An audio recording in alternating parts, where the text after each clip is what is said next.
주사위를 두 번 던져서 첫 번째 나온 눈의 수를 A, 두 번째 나온 눈의 수를 B라고 할 때 2차 방정식의 중근이 2차 방정식이 중근을 가질 확률값을 계산하시오. 중근을 일단 가져야죠.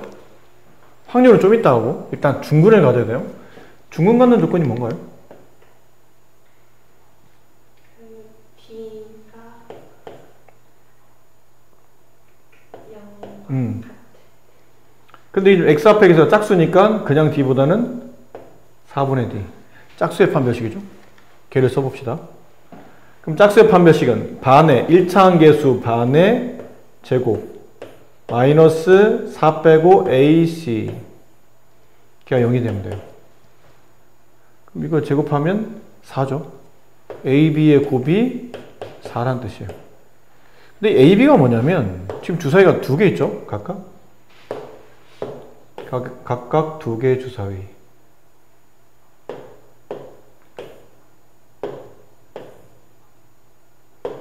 그 두 주사위에서 나온 눈금을 첫 번째 나온 눈금을 A, 두 번째 나온 눈금을 B. 그럼 A, B의 곱이 4라는 얘기는 첫 번째 나온 눈금과 두 번째 나온 눈금을 곱해서 4가 되는 케이스를 찾아내는 얘기죠. 그럼 나올 수 있는 조합은 뭐가 있을까요? 이제 1, 4 나올 때, 2, 2 나올 때, 4, 1 나올 때. 이거 말고는 없죠. 이제 확률을 구하는 건데, 확률이 참. 확률은 구하는 방식이 경우의 수라는 거 아나요? 봤구나. 경우의 수가 뭐냐면, 예를 들어, 주사위를 던졌을 때, 수학적으로 사건이라는 게 있는데, 사건은 지금 우리가 말한 것처럼 주사위를 던지게 되면 총 사건은 몇 가지가 있냐면 1, 2, 3, 4, 5, 6 6가지의 경우가 발생해요. 이걸 보통 사건이라고 부르거든. 어떤 행동에서 벌어진 결과물이라는 뜻이에요.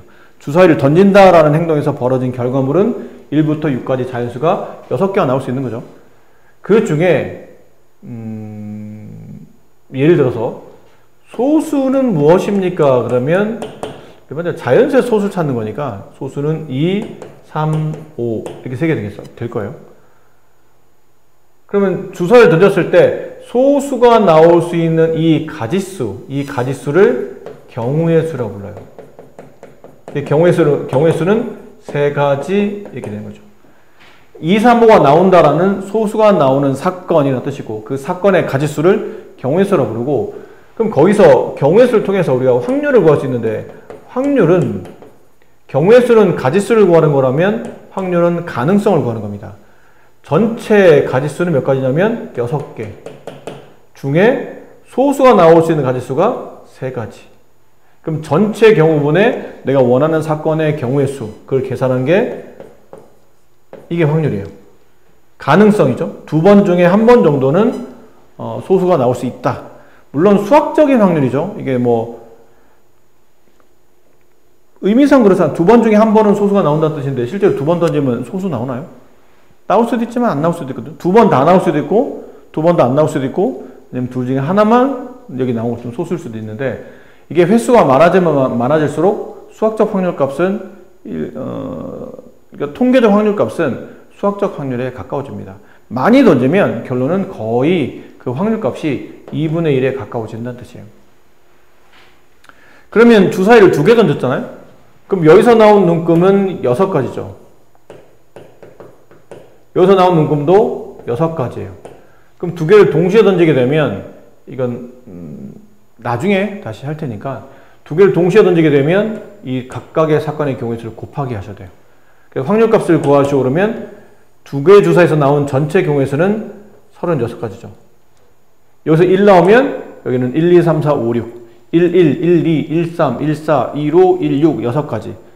그러면 각 앞에서 나온 눈금의 한 개당 6가지가 발생하니까 총 6개의 눈금에서는 36가지가 발생한다는 뜻이에요.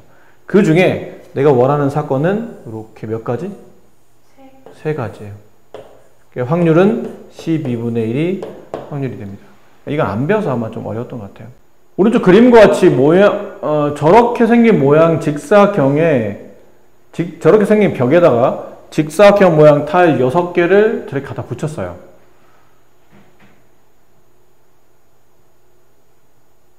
근데 넓이가 260인 이 직사각형 모양 종이에 빈틈없이 붙이려고 했는데 요만큼의 공간이 남았답니다. 자, 이랬을 때 이 타일이면 여기는 이 붙여놓은 타일이겠죠. 6개 타일. 그 타일의 둘레 길이를 구하시오. 직사각형의 둘레 길이 구하는 거니까 가로에다가 세로를 덧셈하시고 그 결과를 곱하셔서 2를 곱하시면 둘레 길이가 나오죠. 가로 세로를 구하라는 얘기인데 이 직사각형에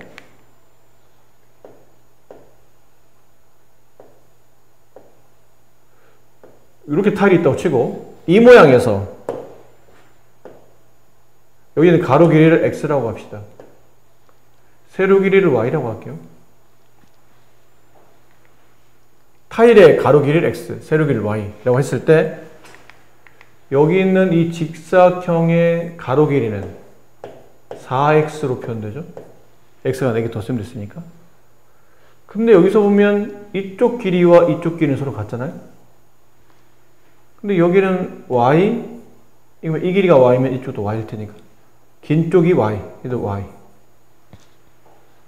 그러면 4x라는 변 길이와 2y 플러스 4라는 변 길이는 서로 같은 변이죠. 그럼 넘기면 2y는 4x 마이너스 4. 양변 2로 나누면 y는 2x 마이너스 2. 그럼 미지수를 두 개로 두지 말고 하나로 두라는 얘기예요.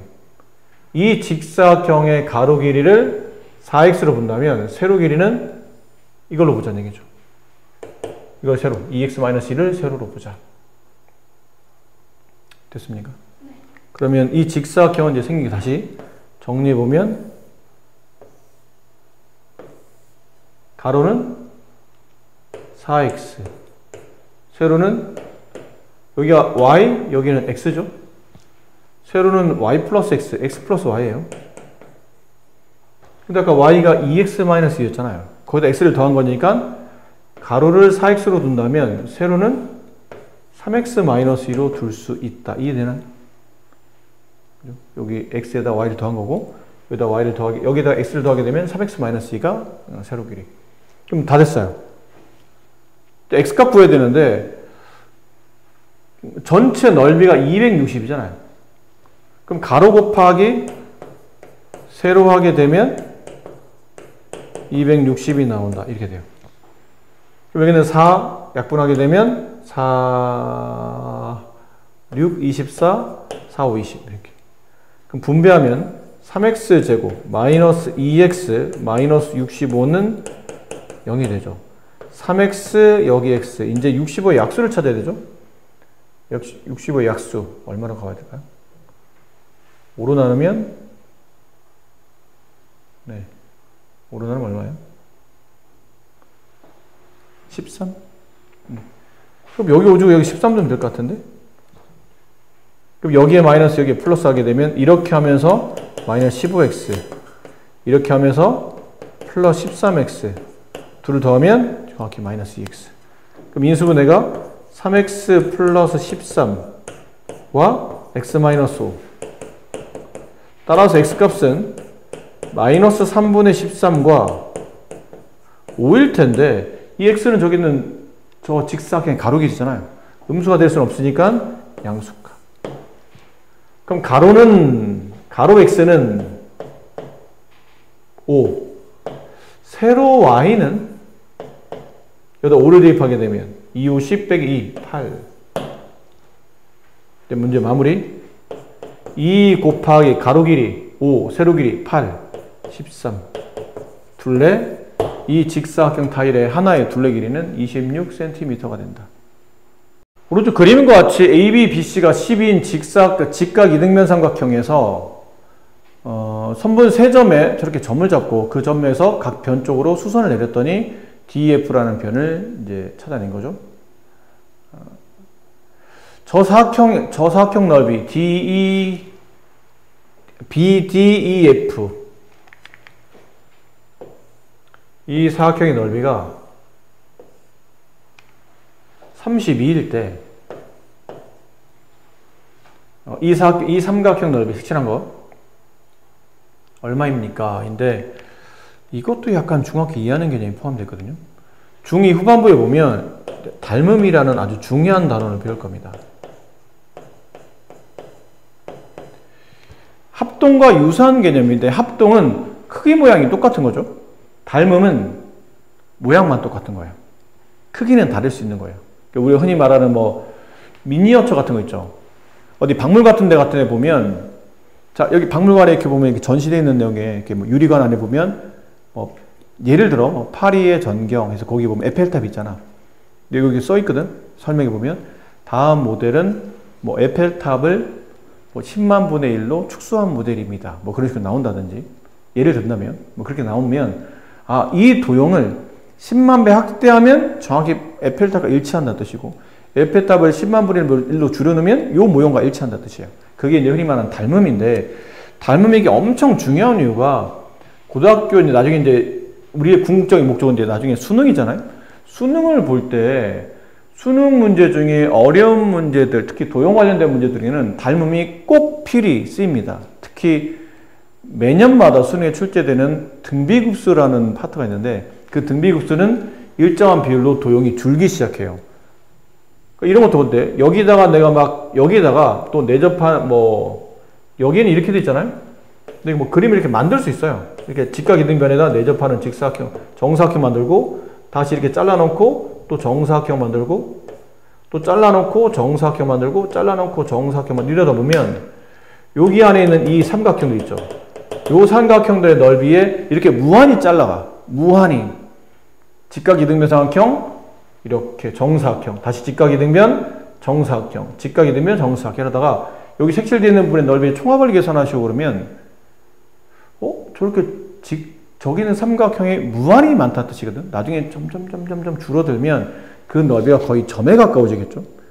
그럼 다 더하다 보면 처음에는 일정한 넓이가 더 쓰면 되겠지만 가면 갈수록 넓이 값이 거의 0에 가까워지기 때문에 나중에 더하다 보면 그 값이 크게 변화가 없어 보일 거라는 얘기지. 그 값의 합이 얼마인지를 물어보는 문제, 이런 문제를 풀 때 이 닮음을 모르면 못 풀게 됩니다. 근데 수능에 무조건 한 문제가 나와요. 꼭 한 문, 더 많이 안 나오고도 꼭 한 문제가 출제되기 때문에 이 닮음에 대한 성질은, 그러니까 이건 대놓고 한 문제 나오는 거고, 저거 말고도 문제 곳곳 어딘가에 이렇게 닮음의 성질을 써서 문제를 풀어야 되는 경우도 많이 출제하기 때문에 이 닮음은 아주 중요한 단원인데, 이거는 닮음을 이해해야 풀 수 있어요.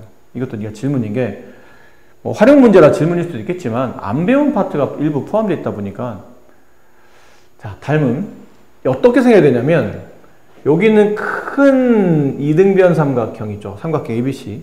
얘랑 여기 있는 조그만 삼각형도 둘 다 직각 이등변이에요. 직각 이등변. 이렇게 축소시켜 놨거든. 왜냐면 전체 보면 직각 이등변이라는 게 삼각형의 세 각이 90, 45, 45 이렇게 돼 있어야 직각 이등변이 되죠. 그럼 얘 90, 여기 45, 여기 45. 근데 왜 얘도 여기 90, 근데 여기 45잖아요? 그럼 얘도 이제 저절로 45도가 돼요. 그러면 큰 직각삼각형과 이 노란색의 조그만 직각삼각형은 크기만 다르고 모양이 똑같다는 뜻이에요. 그럼 일정한 비율로 늘고 줄고 한다는 얘기지. 근데 큰 직각삼각형의 이 변의 길이와 이 변의 길이는 서로 같죠. 그러면 조그만 직각삼각형의 이 변의 길이와 이 변의 길이도 서로 같을 겁니다. 그래서 여기는 이 변의 길이를 내가 x라고 두면 이쪽 변도 x가 돼요. 자, 그리고 나면 이게 풀립니다.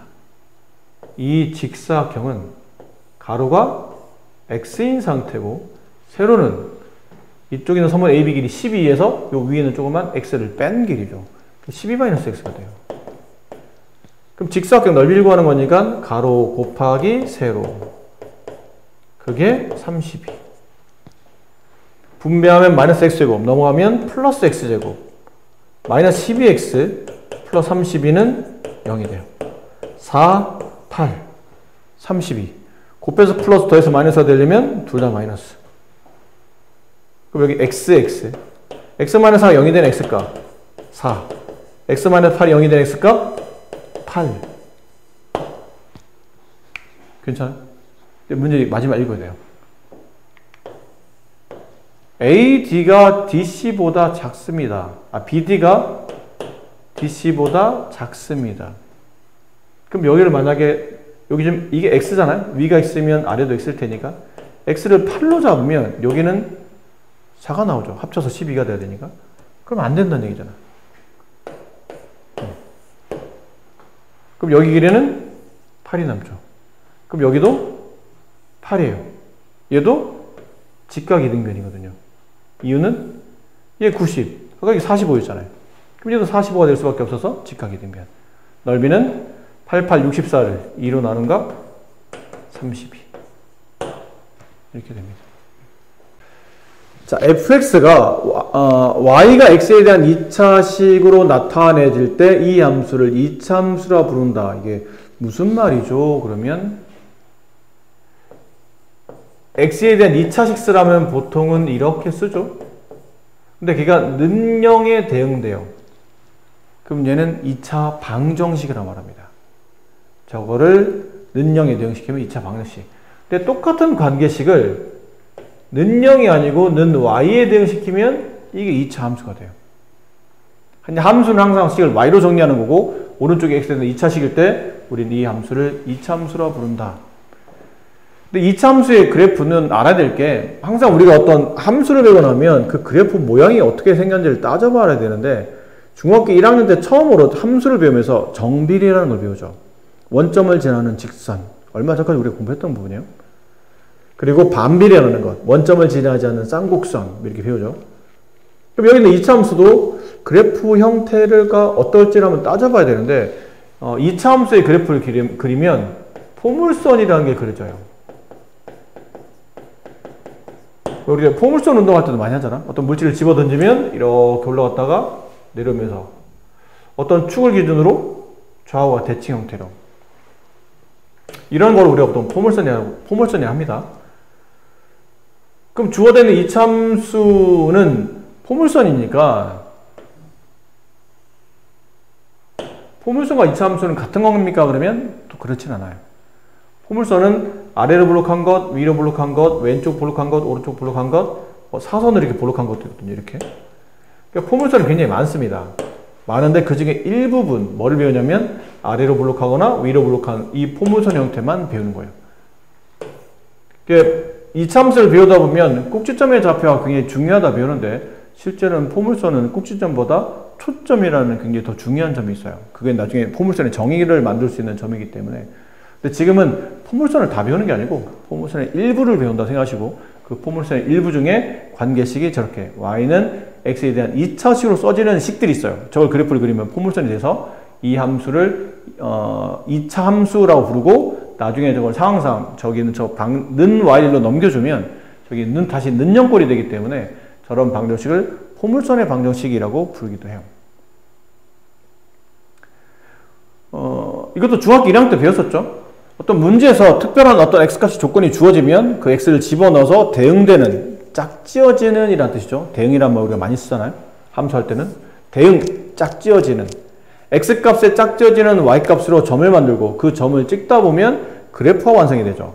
근데 점이 몇 개 없을 때는 말 그대로 점의 형태로 그래프가 나타나는데 특별한 말 없으면 그 점이 한두 개가 아니고 무수히 많다는 뜻이기 때문에 일반적으로 실수 점 범위에 따라서 저기는 2차 함수의 그 내용을 조사하게 되는 겁니다. 보면 2차 함수 형태는 뭐 이런 게 2차 함수다. 이런 게 2차 함수다. 이런 게 2차 함수다. 아, 2차식이 있으면 되는 거구나. 근데 2차 함수가 아닌 것. 이건 1차 함수다. 얘는 상수로 표현되어 있으니까 상수 함수예요. 나중에 배울 것. 이걸 언제 배웠냐면, 나중에 배운 게 아니에요. 중학교 때 배웠어요. 중2.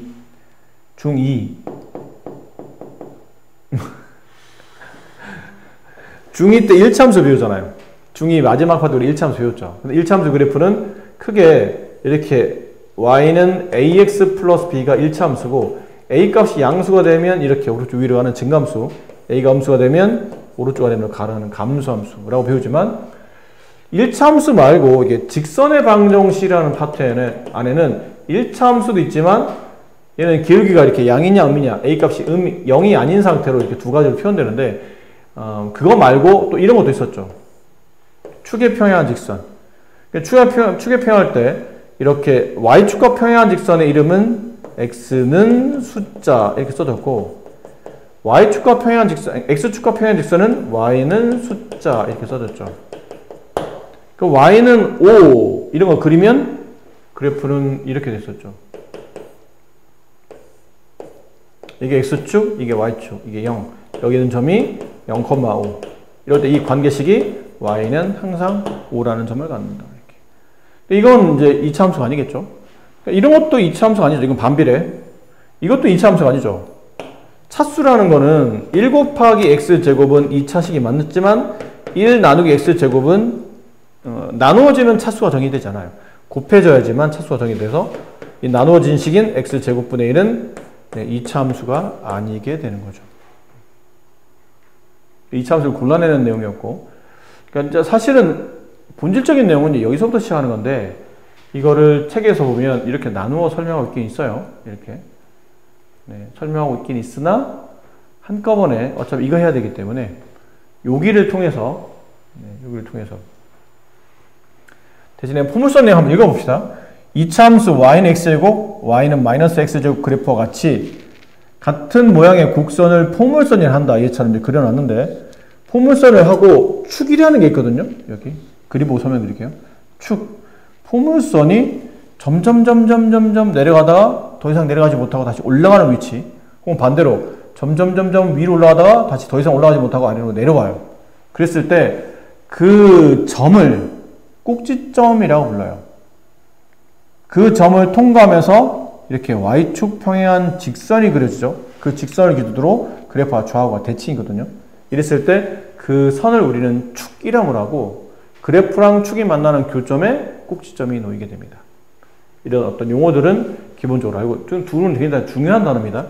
2차 함수를 다루는 동안 축과 꼭지점은 매우 중요하게 쓰일 단어들이고 또 저걸 통해서 그래프를 그려야 되기 때문에 이 단어의 뜻 자체는 확실히 이해를 하셔야 되고, 그러면 단어의 뜻을 이해했다는 가정하에 이제는 포물선을 그려야 되는데, 중1 때 정비례 배우고 중2 가서 1차 함수를 배우잖아요. 그때 중2 1차 함수 할 때 초반부에 뭐라고 말씀드렸었냐면, 1차 함수는 y는 ax 플러스 b꼴로 써지는 게 1차 함수인데, 이 1차 함수의 가장 기본적인 꼴은 y는 ax이다. 원점을 지나는 직선, 이걸 중1 때 정비례라고 배웠고, 걔를 y축으로 b만큼 평이동하면 y는 ax 플러스 b라는 1차 함수가 나타난다라는 표현이었죠. 그러니까 모든 함수를 배울 때는 항상 기본형이 우선이에요. 기본적인 꼴, 그 함수의 가장 기본적인 꼴이 어떤 형태인지를 알고 그 다음 뭐 하냐면 적당히 평행이동시키는 거죠. 그걸 통해서 이제 그래프를 이제 바꿔가는 건데, 2차 함수도 마찬가지로 생각하시면 됩니다. y는 ax제곱, 이게 2차 함수의 기본형이라는 거예요.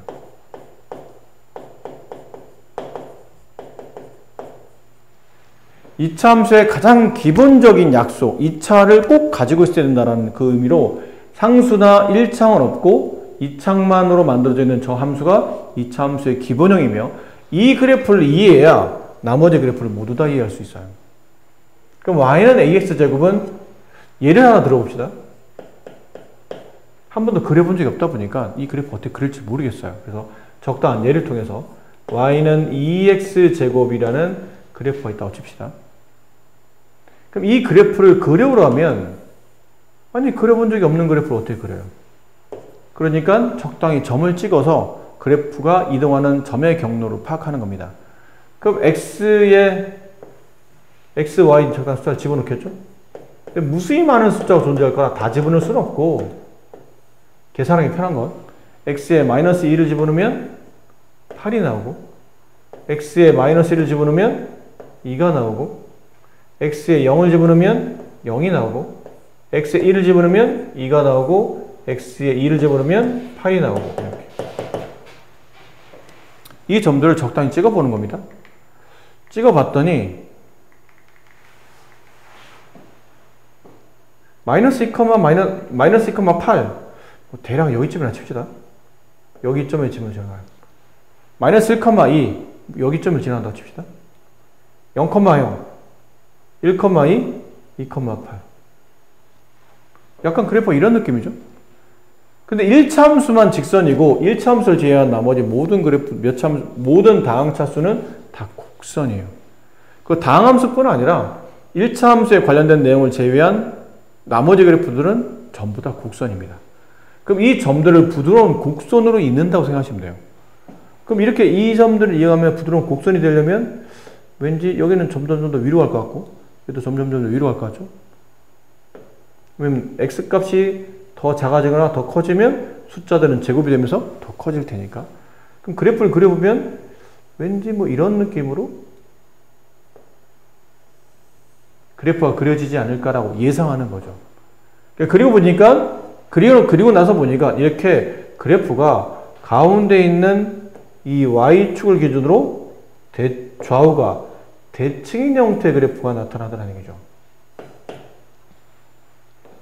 x 한 칸 떨어지면 y 위로 두 칸, x 한 칸 떨어지면 y 위로 두 칸, 이런 식으로 x가 떨어질 때마다 y 값이 똑같은 값이 나타나다 보니까 그래프가 좌우 대칭 형태가 나타난다. 이랬을 때 이 그래프의 좌우 대칭을 구성하는 얘를 축이라고 부르고, 이차함수의 축이라고 불러요. 그럼 그 축도 수학적 식이 필요하죠? 축의 방정식을 구하시오. 근데 이 축이 y축이잖아요. y축을 식으로 쓰게 되면 이렇게 쓰죠. 이건 중2 때 배운 것. 뭐라 배웠냐면 y축 평행 직선을 구하시오 그러면 x는 숫자. 근데 그 x가 0,0을 지나가기 때문에 x는 0. 그래서 y축은 수학적으로 x는 0이고 x축은 y는 0인 거죠. 그렇게 구성된 축이 있고, 그 축과 그래프가 만나는 교점에 있는 이 위치를 꼭지점이라고 불러요. 이차 함수에서는 가장 중요한 점이죠. 그 꼭지점을 기준으로 이 그래프를 본다면 왼쪽에서는 점점 그래프가 오른쪽 아래로 내려오고 있죠.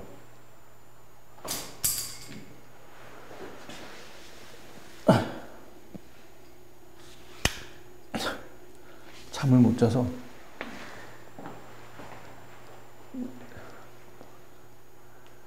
잠을 좀 잘 자야 되는데 요즘 불면증에 시달려요. 며칠 전에는 포물선입니다. 포물선의 축과 꼭지점이 가장 중요한 역할을 하고, 주어진 형태를 보니까 제곱 앞에 있는 개수 이 a가 지금처럼 양수가 되면, 생각해 보세요. 제곱하면 이게 x가 양이었든 0이었든 음이었든 제곱하면 다 0 이상이 되죠. 0 이상의 값에다 2를 곱하면 항상 0 이상이 나와요. 그래서 y값이 음이 없어요. 최소값이 0이고 다 양이다 보니까 그래프가 원점을 지나가면서 좌우로 대칭 형태인 포물선이 그려지는데, 그 포물선의 모든 y값이 다 양수가 되는 0 이상의 양수값을 갖게 된다는 뜻이죠. 그럼 만약 제가 y는 2x가 아니고 y는 마이너스 2x였다면 이번엔 반대로 이게 다 플러스로 써지지 않고 이번엔 마이너스로 써지겠죠. 그럼 그래프가 이번에는 여기서 이렇게 그려진다는 얘기네요. 이쪽에서 그려지는 게 아니고 여기서 이렇게 그려진다는 뜻이에요. 그럼 두 가지를 이해할 수 있어요. 이차함수의 포물선은 y는 ax 제곱은 크게 두 가지. a 값이 양수일 때, a 값이 음수일 때. a 값이 양수일 때는 원점이 꼭지점이며 아래로 볼록한 좌우 대칭 포물선이 그려지고, a가 음수일 때는 원점이 꼭지점이며 위로 볼록한 좌우 대칭의 포물선이 그려져요. 그럼 a가 양수일 때는 이 위쪽이죠. 양수일 때는 처음에 a가 양수든지 음수든지 둘의 공통점이 있는데, 공통점부터 먼저 하고, 첫 번째 공통점 포물선이라는 것, 두 번째 공통점 꼭지점의 좌표가 둘 다 원점이라는 것, 포물선과 축이 만나는 교점, 꼭지점이 둘 다 원점에 놓이게 된다. 세 번째, 축이 y축이라는 것. y축 기준으로 그래프가 좌우가 대칭 형태가 됩니다. 이게 공통점이에요. 그럼 이제 차이점은 따르게도 한번 써봅시다. 그럼 얘네들은 어떤 차이점이 있습니까? 그러면 A가 양수일 때는 축을 기준으로, 이게 X는 0이라고 했죠? 축을 기준으로 축의 왼쪽은 X가 0보다 작을 때죠. 축의 오른쪽은 X가 0보다 클 때예요. 그럼 축의 왼쪽에서는 그래프가 어떻게 되냐면 점점 방향이 오른쪽 아래로 내려갑니다. 그다음에 축의 오른쪽에서는 점점 그래프가 오른쪽 위로 올라가요. 그 얘기가 그래프가 오른쪽 아래로 갈 때도 있고 오른쪽 위로 갈 때도 있다는 얘기예요. 언제?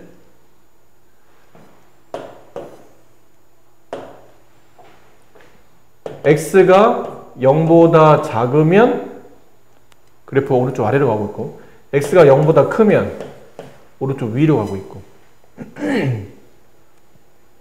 그럼 오른쪽 아래라는 얘기는 이거는 1차 함수 할 때 했었던 얘기죠.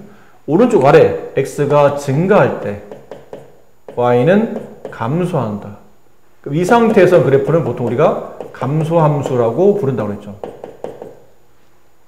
그럼 축을 통과하는 X축을 통과할 때, Y축을 통과할 때부터는 X가 양수일 때는 그래프가 오른쪽 위로 가네요. X가 증가할 때 Y가 증가하는 증가함수 형태를 띠게 돼요. 그럼 상대적으로 얘는 이제 반대가 되겠죠. 축의 왼쪽에서는 그래프가 증가를 하다가 축의 오른쪽은 그래프가 감소하고 있어요. 이해되죠? 네. 그럼 일단 여기 맞춰서 얘는 이제 상대적으로 이제 반대로 생각하면 되니까 아래로 올라갈 때는 축의 왼쪽은 그래프가 감소, 축의 오른쪽은 증가. 그럼 위로 올라갈 때는 반대로 축의 왼쪽은 증가, 축의 오른쪽은 감소가 된다라는 거고 이게 차이점이었고 두 번째 차이점은 위 A가 양수일 때는 항상 Y 값이 0 이상의 값을 갖죠. 근데 밑 A가 음수일 때 위로 올라갈 때는 이 Y값이 가장 위에 있고 나머지 Y값은 다 0보다 작은 음수로 내려가기 때문에 밑에는 Y값이 0보다 작거나 같다가 됩니다. 여기까지 괜찮나요? 예. 그리고 이런 비교 있죠? Y는 AX제곱과 Y는 마이너스 AX제곱 둘은 Y는 아까 2X제곱과 Y는 마이너스 2X제곱은 하나는 아래로 블록하면서 좌우가 대칭, 하나는 위로 블록하면서 좌우 대칭인데 보면 X가 벌어져 있는 크기만큼 Y의 절대값이 동일하죠. 그 얘기는 두 그래프는 완벽하게 그림이 이렇게 그려져 있다는 뜻이에요. 얘를 접어내려. 이런 식으로. 그럼 둘은 X축을 기준으로 서로 위아래가 대칭 형태가 되기 때문에 이 두 그래프 Y는 AX제곱과 그 A의 부호 반대인 마이너스 AX제곱은 서로 X축 대칭 관계가 돼요. 그럼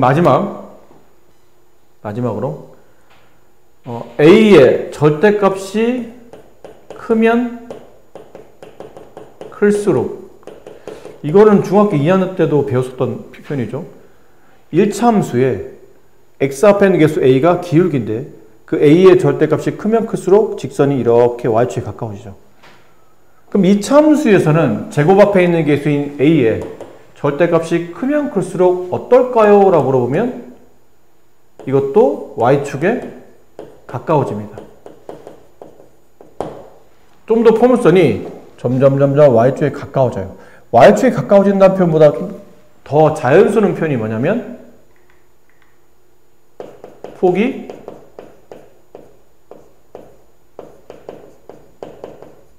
좁아집니다. 포물선이 얘보다는 절대값이 크면 클수록 폭이 이렇게 좀 더 안으로 들어오기 때문에 폭이 좀 더 좁아진다고 표현을 많이 해요. 그래서 y는 절대값이 큰 거니까 y는 2x제곱보다는 y는 4x제곱이 y는 마이너스 2x제곱보다는 y는 마이너스 4x제곱이 좀 더 그래프가 폭이 좁게 형태로 나타난다.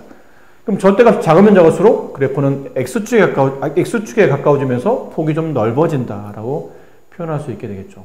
이게 이차함수의 일반적인 그래프의 특징을 이제 다 설명드렸어요. 다시 한번 정리하면 A가 양수일 때 아래로 블록, 음수일 때 위로 블록.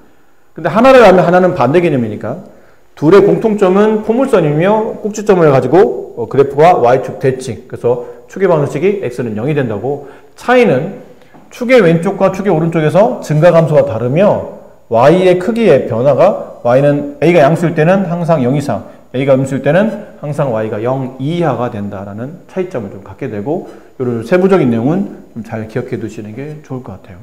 이게 이차함수의 일반형에 대한 설명을 드렸고요. 자, 그러면 이제 연습 문제를 좀 풀어봅시다. 하나씩 유형을. 그리고 너무 졸린가 봐 지금. 다음 중 이차함수인 것을 계산하시오. 1번 아니죠? 2번 맞고요. 3번 아니고 4번 맞는 것처럼 보이지만 여기 x제곱 있고 이거 분배하면 여기도 x제곱 나오죠. 그럼 2차가 지워져요. 그럼 2차 함수는 아니겠죠. 5번 이것도 지워집니다. 앞쪽에 x제곱 나오는데 뒤에 빼기 x제곱이 있기 때문에 2차가 지워져서 정답 2차 함수인 거는 2번만 정답이 된다라는 표현이었고요.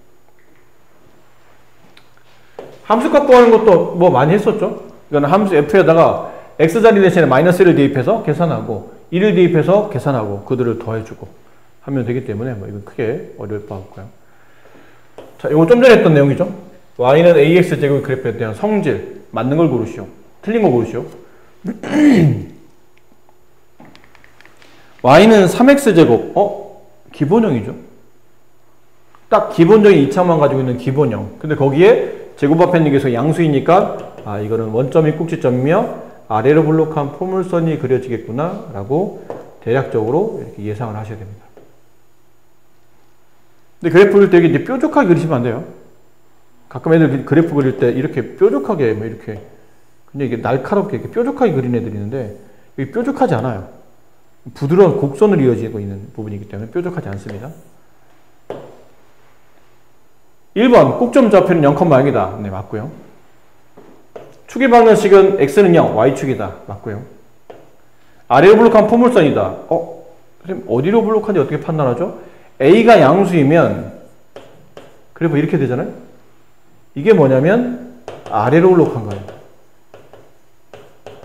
그러니까 모양을 보고 그냥 모양대로 그냥 불러주는 겁니다. 아래로 블록하잖아요. 그럼 얘는 뭐로 블록하죠? 이건 위로 블록해요. 근데 예전에는 이게 선생님이 수학을 배울 때는 이게 아래로 블록을 위로 오목하다는 말도 했었거든요. 근데 요즘 오목하다는 말을 안 쓰기 때문에 그냥 본론만 이해하시면 됩니다. 맞는 말이고. 점 -1,3을 지난다. 지나는지 안 지나는지 확인해 보려면 대입해 보면 되잖아요. x에 -1 대입했더니 y가 3 맞네요. 지나는 게 맞죠? 5번이 틀렸네요. x가 0보다 작을 때 어디죠? 여기입니다. 이 부분. x가 0보다 작을 때. 얘는 x가 증가하면 y가 증가하는 게 아니고 감소하죠. 저 말이 틀렸다. 함수의 그래프의 폭이 가장 넓은 거 찾으시오. 폭이 넓다는 뜻은 절대값이 큰 걸 찾으라는 거죠. 누구의 절대값? 제곱 앞에 있는 a의 제곱의 개수의 절대 큰 거. 제일 절대값이 잘못 썼죠? 진짜 돌린가 보다. 폭이 넓은 거는 절대값이 작은 걸 찾아야죠. 절대값이 크면 폭이 좁아지는 거기 때문에 절대값이 가장 작은 것 어떤 거죠?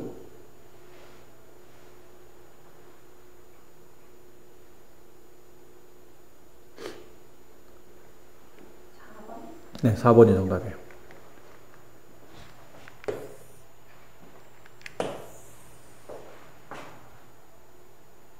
다음 그래프 중 y는 3분의 2x의 그래프와 x축 대칭인 것. x축 대칭? 쟤는 원점이 꼭지점이며 아래에 블록한 포물선인데 x축 대칭이면 이렇게 그려지는 것. 데칼코마니. 위에 있던 그림 아래로 빡 접어내린 것. 이 그래프를 찾는 거니까 얘는 y는 음수로 가겠죠.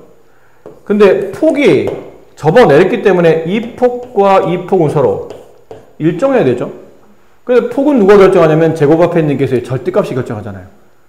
근데 폭이 동일하기 때문에 당연히 절대값도 같아야 되는데 부호만 음수가 되어야 되니까 이걸 찾으면 된다는 뜻이죠. 정답은 2번이 정답이다 하는 표현이에요. 여기까지 쉬운 내용이죠.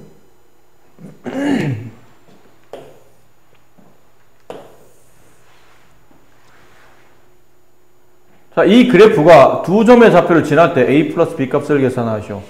두 점의 좌표를 지난다니까 보통 점의 좌표를 지난다 그러면 대입을 해야 되지만 뒷거를 대입하기엔 부담스러운 게 아직 a가 밝혀지지도 않았는데 뒤에 y좌표에 b가 있으니까 대입하면 안 구해지겠죠. 그러니까 아는 점부터 먼저 대입. y에 8을 대입하고 마이너스 8을 대입하고 x에 2를 대입하면 4a 따라서 a 값은 마이너스 2. 그럼 완성된 식 y는 마이너스 2x 제곱. 그 다음에 이제 얘를 대입한다. y에 b를 대입하고 x에 2를 대입하면 이렇게 된다. 둘을 더하면 마이너스 4가 정답이다. 그래프 식을 구하시오. 그래프 모양을 보고 이 함수의 어느 정도 이제 형태를 파악해야 되는데 이런 그래프를 그리고 포물선이라고 부른다고 그랬잖아요. 포물선이네? 그러면 이거 2차 함수네. 이렇게 이해가 되고 2차 함수인데 그럼 식은 y는 ax 제곱 플러스 bx 플러스 이렇게 2차식 써줘야 되는데 모양을 보니까 꼭지점 좌표 0,0이 있네? 그럼 기본형이니까 뒤에는 1차항과 상수항은 지워지겠구나 라고 생각하셔야 돼요. 기본형이네. 그럼 이제 a 값을 구해야 식이 완성될 텐데 a를 구하려면 x하고 y에 숫자 집어넣어야 되잖아요. x, y 숫자를 집어넣어야 a 값이 나올 텐데 이 숫자는 서로 관계없는 숫자가 아닌 대응되는 점이 필요해요. 근데 여기 원점 말고 이런 점이 나와 있잖아요. 마이너스 1, 마이너스 3. 이 그래프가 얘를 지라니까 대입해보자. y에 마이너스 3, x에 마이너스 1 대입하면 a. 따라서 a 값은 마이너스 3. 관계식은 y는 마이너스 3x 제곱. 이렇게 써진다는 거죠. 자, 그러면 여기 이제 설명을 드렸는데 다 여기 부분을 드렸고, 잠깐만. 좀 전에 2차 함수의 기본형을 배웠죠? 2차 함수의 기본형. y는 ax 제곱. 근데 1차 함수 할 때도 이렇게 했었잖아요. y는 ax라는 1차 함수를 y축으로 b만큼 평이동하시오. 그러면 y는 ax 플러스 b 이렇게 쓴다. 배웠는데 이거는 1차 함수는 단순하게 y축 평행이동하는 것만 설명했었고 이제 2차 함수부터는 x축, y축을 다 평행이동하는 걸 배울 겁니다. 근데 이제 여기서 이제 알아야 될 팁이 있는데 지금은 이게 왜 이래요? 물어보면 설명을 못 해줘요. 왜냐면 이건 이 증명 과정이 고등학교 1학년 후반부에 나오기 때문에 그때 가서 왜 이렇게 되는지 증명할 수 있고 지금은 일단은 좀 받아들이셔야 돼요. 어떤 그래프가 있는데 x축으로 p만큼 p는 뭐 양일 수도 있고 음일 수도 있을 거예요. p만큼 평행이동했습니다. 그러면 그랬자와 그 다음에 y축으로 q만큼 평행이동했습니다. 라는 말이 나왔을 때 식을 변환시켜야 되거든. 식을 변화시켜요. 왜냐면 움직였으니까 식이 바뀌었겠죠. 바뀔 때 x축으로 p만큼 평행이동했다는 뜻은 원래 있던 x가 바뀌어요. 근데 원래 있던 x가 바뀐다고 해서 새로운 문자로 바뀌는 게 아니고 x 뒤에 어떤 숫자가 따라 붙는데 느낌상 이렇다는 얘기죠.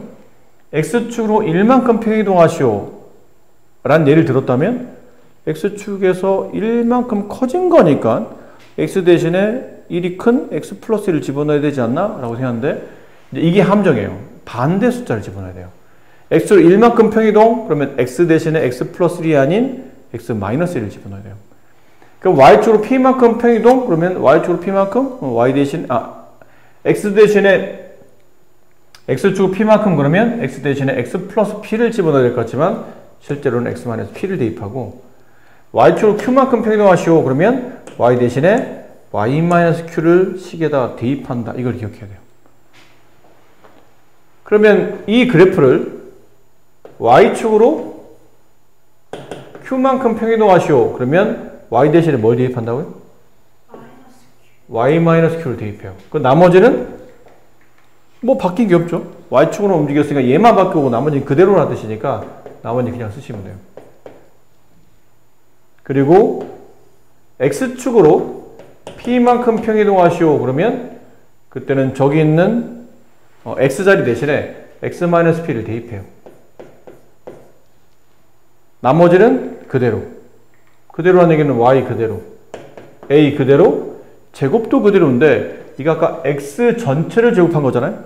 그럼 X자리 대신에 X-P가 들어가면 얘도 이 전체를 제곱한다. 이런 느낌으로 하시면 돼요. A는요? A는 그래도 X만이에요? 아니, X만. 여기 많은 이 명령 그대로 X만의 P로. 여기 있던 X만의 P로 라는 뜻이에요. 마지막에 이거 두 개를 동시에 하는 겁니다. X축으로 P만큼 갔는데 Y축으로도 Q만큼 평이동했습니다. 그러면 저 두 개를 동시에 하는 거겠죠. Y 대신에 Y-Q, X 대신에 X-P, 나머지는 있는 그대로 이렇게. 그래서 이 식을 각각 정리하다 보니까 이 식은 Y는 AX 제곱 플러스 Q가 되고 이 식은 Y는 A 가로 X-P의 제곱이 되고 얘는 Y는 A 가로 X-P의 제곱 플러스 Q가 돼요. 자, 이랬을 때 마지막에 나와 있는 이 유형을, 이 꼴을 얘는 이름이 뭐였죠? 이차함수의 가장 기본적인 이차함만 가지고 있기 때문에 이걸 기본형이라고 부른다고 그랬죠. 이차함수의 기본형. 얘는 이차함수의 이게 표준형이에요. 평행이동했을 때 만들어진 가장 규격화된, 표준화된 모양이라고 해서 표준형이라고 부릅니다. 자, 그럼 여기에 맞춰서 연습을 좀 해봅시다.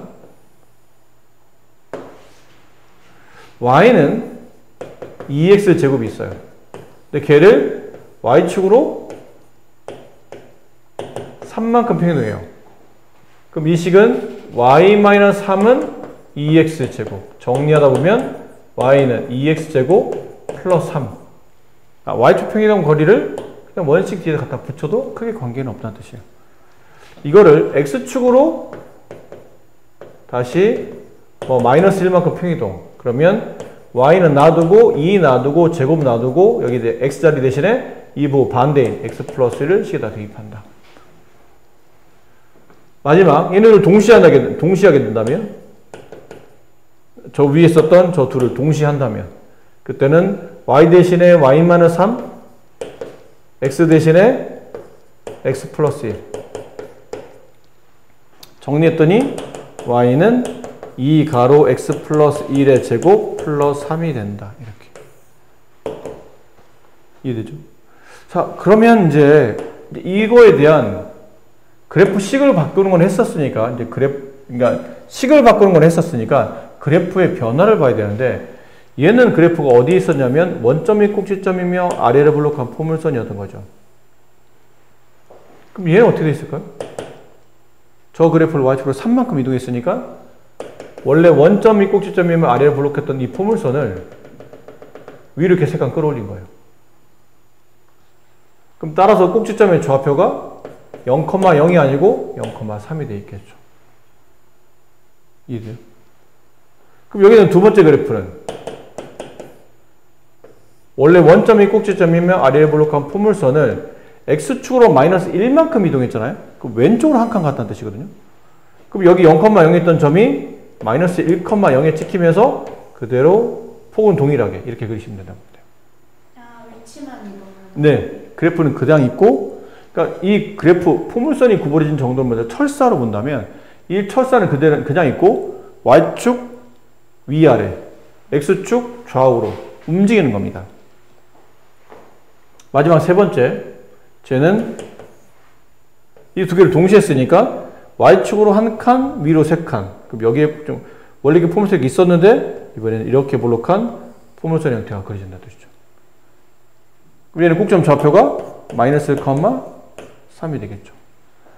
자, 그리고 나면 이제 변화를 봐야 되는데 이렇게 바꾸고 나니까 원래 포물선과 바뀐 그래프에 공통점도 있을 테고 이제 차이점도 있을 텐데 첫 번째 이 그래프에 대해서 파악을 해봅시다. 이 그래프는 가장 중요한 꼭점 좌표가 0,3이라는 거. 두 번째, 축은 어디 있습니까? 똑같이 y축이 있죠. x는 0이 축이에요. 세 번째, 축의 왼쪽 여전히 감소. 축의 오른쪽 증가. 그죠? 그 다음에 y값의 크기 항상 3 이상의 값을 갖는다. 여기까지 충분히 이해되나요? 네. 밑에는 얘는요? 꼭지점이 어디 있죠? 마이너스 1,0. 축은 어디 있나요, 그러면? 축이 달라지죠. 여기 축이 있어요. 축이 원래 x는 0이 왼쪽 한 칸 가게 되면 x는 마이너스 1이 축이 돼요. 그럼 이제는 축의 왼쪽, 오른쪽 또 숫자가 달라지겠죠? 축의 왼쪽, x가 마이너스 1보다 작을 때, x가 마이너스 1보다 클 때, 그때 똑같이 감소, 여기는 증가. y값의 크기는 항상 0 이상. 근데 다 있을 때 좌우로 위아래로 다 움직이게 되면 축은 여기. 그럼 꼭점 좌표는 마이너스 1,3. 축의 위치는 x는 마이너스 1. 축의 왼쪽 x가 마이너스 1보다 작을 때 감소.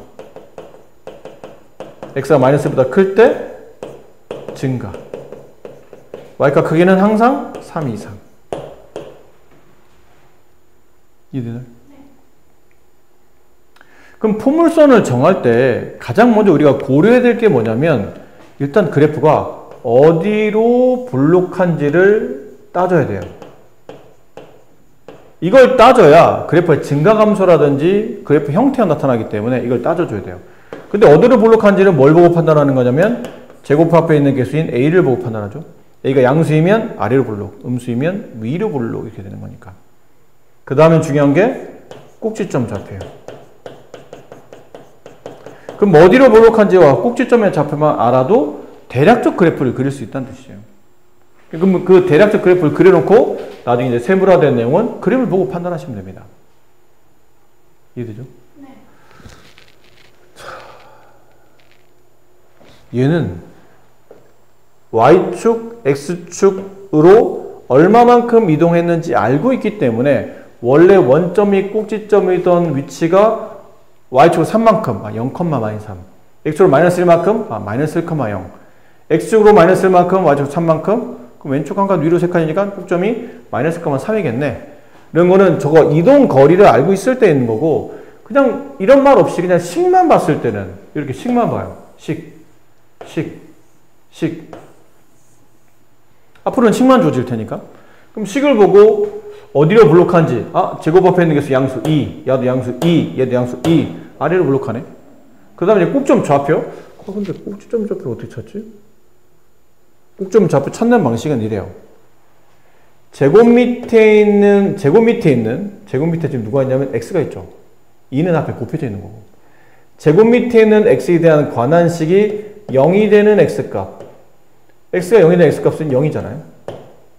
그때 x 0 집어넣어서 난 y값 3. 이게 꼭점 좌표 구하는 공식이에요. 패턴. 전 이해 안 됩니다. 다시. 제곱 밑에는 x에 관한 식이면 x 플러스 1이죠. x 플러스 1이 0이 되는 x값 마이너스 1, 그때 y값 x에 마이너스 1 집어넣으면 그때 y는 0이 되죠. 이게 꼭점 좌표예요. 얘도 제곱 밑에 있는 x의 관계식 얘가 0이 되는 x값 마이너스 1, 그때 집어넣으면 이거 없어지죠. 그때 y값은 뒤에 3만 남아요. 이렇게 꼭점을 찾으시면 됩니다. 자, 그러고 나면 이제 연습 문제. 표준형까지 다 하고 나면 그 다음부터 이제 거칠 게 없어요. y는 마이너스 x-1의 제곱 플러스 4. 다음 포물선의 그래프를 그리고 특징을 파악하시오. 그러면 제일 먼저 해야 될 게 어디로 블록하다고요? 제곱에 음수가 붙어 있죠. 위로 블록한 겁니다. 그리고 꼭점 좌표는 제곱 밑에 있는 이 x의 관계식이 0이 되는 x값 1, 그때 손바닥 가리면 이게 보이죠? 4. 이 그래프를 그리시면 돼요. 1,4에서 위로 볼록한데 1,4가 어디 있지? 1,4분면 여기쯤에 있네. 이 점의 꼭지점에서 위로 볼록한 포물선이니까 이렇게 그려주시면 돼요. 근데 폭이 좁고 넓고는 어떻게 결정합니까? 그건 좀 더 세밀해져요. 뒤에 좀 더 배워야 돼요. y절편까지 배워야 되기 때문에 그래야 폭이 좁고 넓고 그리고 지나는 사분면도 완벽하게 결정할 수 있기 때문에 일단 지금은 대략 그리는 겁니다. 대략 이렇게. 그리고 나니까 꼭점 좌표는 이거고 축의 위치는 x는 이거. 이게 뭐죠? x는 숫자. 이 그래프가 지나는 x 앞에 써야 돼요. 이해를 진행하잖아요. 그럼 축의 방정식 구하는 공식도 굉장히 쉽죠? x는 하고 뭐 쓰면 되냐면 꼭지점에 x 좌표를 쓰면 축의 방정식을 구하는 공식이 나타나요. 그래서 x는 1 이렇게 되는 겁니다. 그럼 축을 구하고 나면 이제 그 다음부터는 기본형 내용을 그냥 반복하는 거예요. 축의 왼쪽 x가 1보다 작을 때 그때는 그래프가 오른쪽 위로 증가하고 있죠. 증가함수. 축의 오른쪽 x가 1보다 클 때 그때는 그래프가 오른쪽 아래로 가고 있어요. 감소함수. y값의 크기는 항상 이 값이 최대값이죠. 이거보다 다 밑에 있기 때문에 y는 항상 4 이하의 값을 갖는다. 이렇게 정리하시면 웬만큼 다 이제 정리하신 겁니다. 아셨죠? 어디로 블록한지와 꼭점 가지고 대략 그래프를 그리고 그래프 그린 다음에 축 그려놓고 축의 왼쪽이 증가인지 감소인지 잘 판단하고 y값의 위치는 항상 뭐보다 큰지 작은지를 잘 판단한다. 그런 거 잘 이해하시면 여기는 전혀 이제부터는 어려울 게 없어요. 그럼 빠르게 여기부터 문제를 좀 빠르게 한번 봅시다.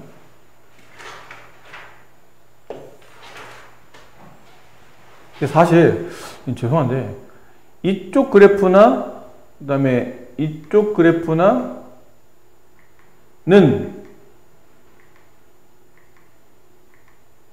얘만 익힐 수 있으면 다 돼요. 어차피 앞에 있는 두 개를 섞어놓은 게 이거니까 이거를 이해할 수 있으면 앞에 거는 이해할 수 있다고 보는 거니까 그럼 아마 여기는 연습 문제를 그냥 직접 이쪽을 풀어보도록 할게요. 1번 다음 2차 함수의 그래프가 이 그래프를 x축으로 마이너스 1만큼 y축으로 2만큼 그러면 식 명령이 뭐였죠? x축으로 마이너스 1만큼 x 대신에 뭐 대입해야 돼요? x 플러스 1. y축으로 2만큼 y 대신에 y 마이너스 이제 식에 대입합니다. y 마이너스 2 마이너스 5 가로치고 x 플러스 1의 제곱. 따라서 이 식을 y로 정리해야 되죠. y는 마이너스 5 x 플러스 1의 제곱 플러스 2 이렇게 되네요. 이 함수식을 구했네요. 꼭지점 좌표 제곱 밑에는 이 x 관관식이 0이 되는 x값 마이너스 1, 그때 y값 2. 축의 방정식 쉽다고 그랬죠. 항상 2차 함수는 축이 x는 하고 써지게 되고 꼭지점 x 앞을 갖다 쓰시면 돼요. 마이너스 1. 다 구했네요.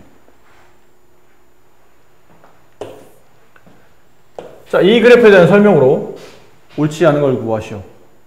2차 함수네요. 그럼 어디로 블록하지? 이거 어디로 블록하죠? 위로 블록해요. 그리고 꼭점 좌표는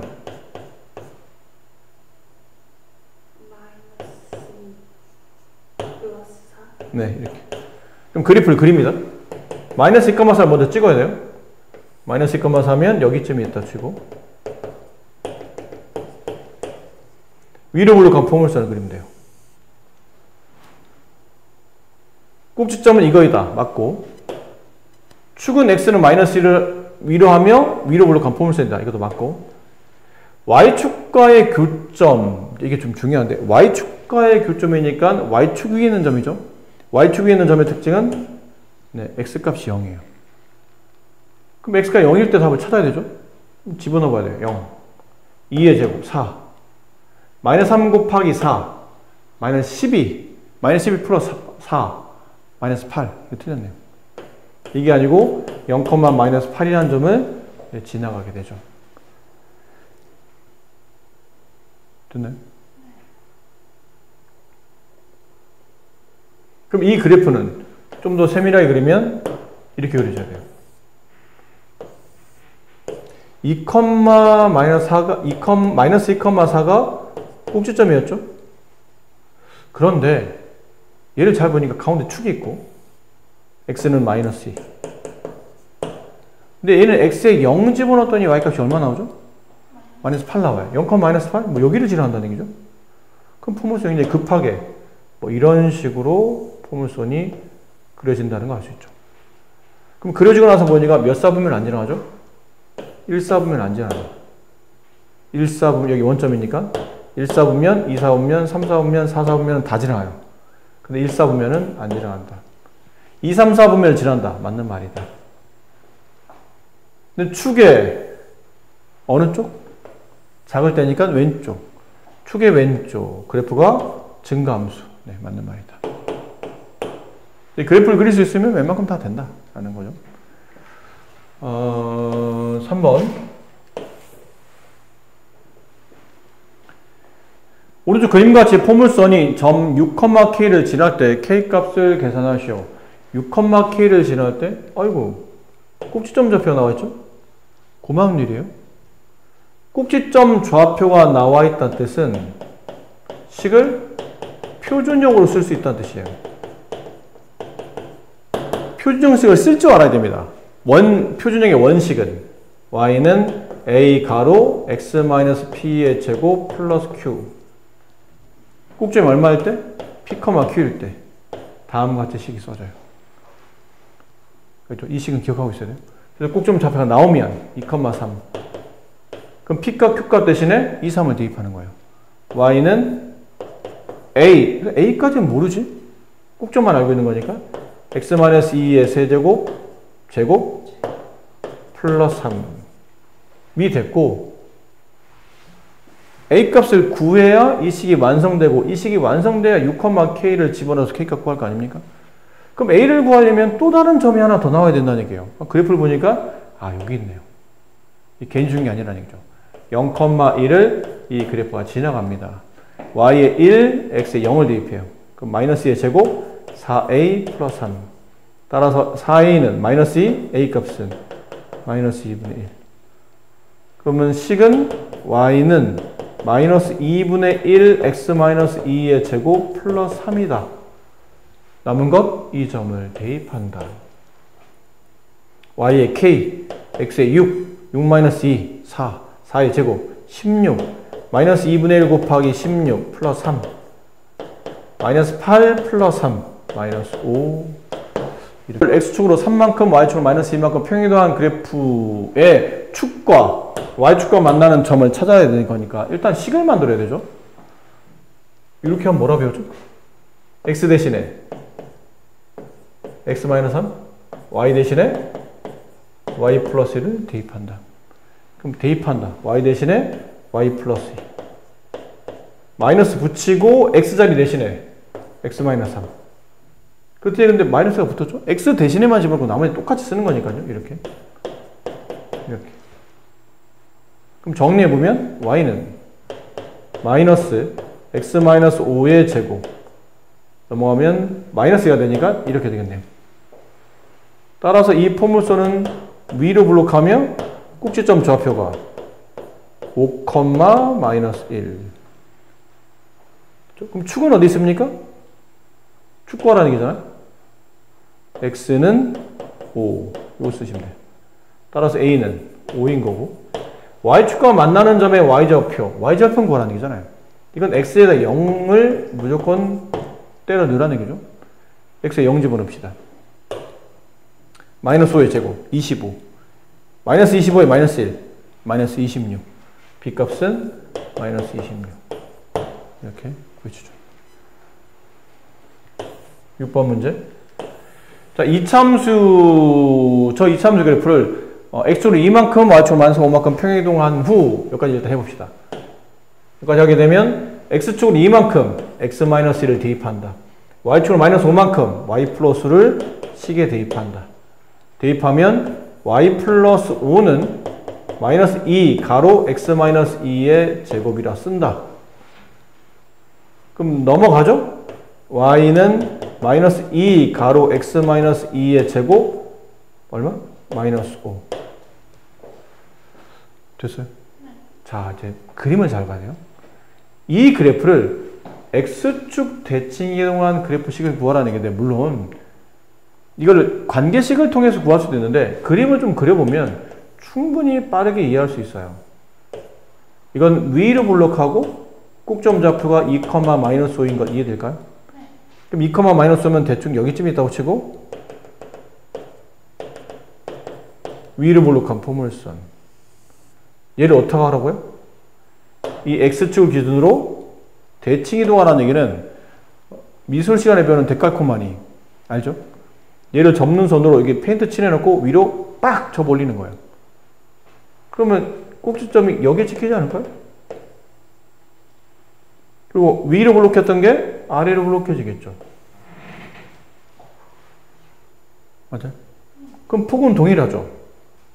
폭은 동일한데 아래로 블록하는 게 위로 블록하고 꼭점 좌표가 2, 마이너스 5가 아닌 2, 5로 바뀌었으니까 관계식을 구하라면 y는 위로 블록하니까 음수가 아니고 양수가 돼야 되고 폭의 크기는 똑같아야 된다는 얘기는 절대값이 같아야 되니까 일단 2로 가야 될 테고 꼭지점이 2, 5 나오려면 x-2의 제곱 플러스 5 이렇게 돼야 2, 5 나오겠죠.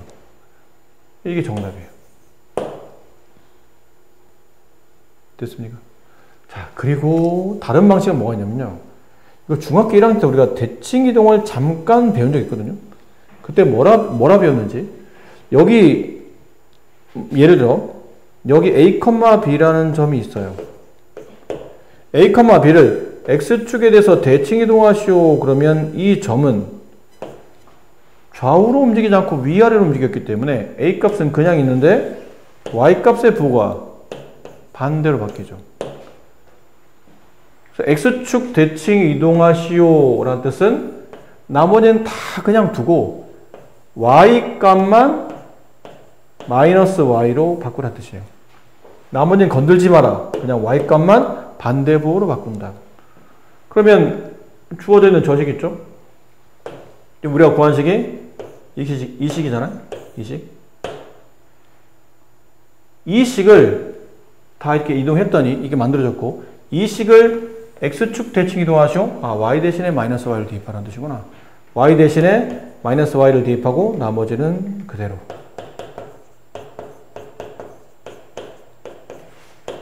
근데 함수는 항상 식을 Y로 정리해야 되죠. 음수를 넘겨줘야 돼요.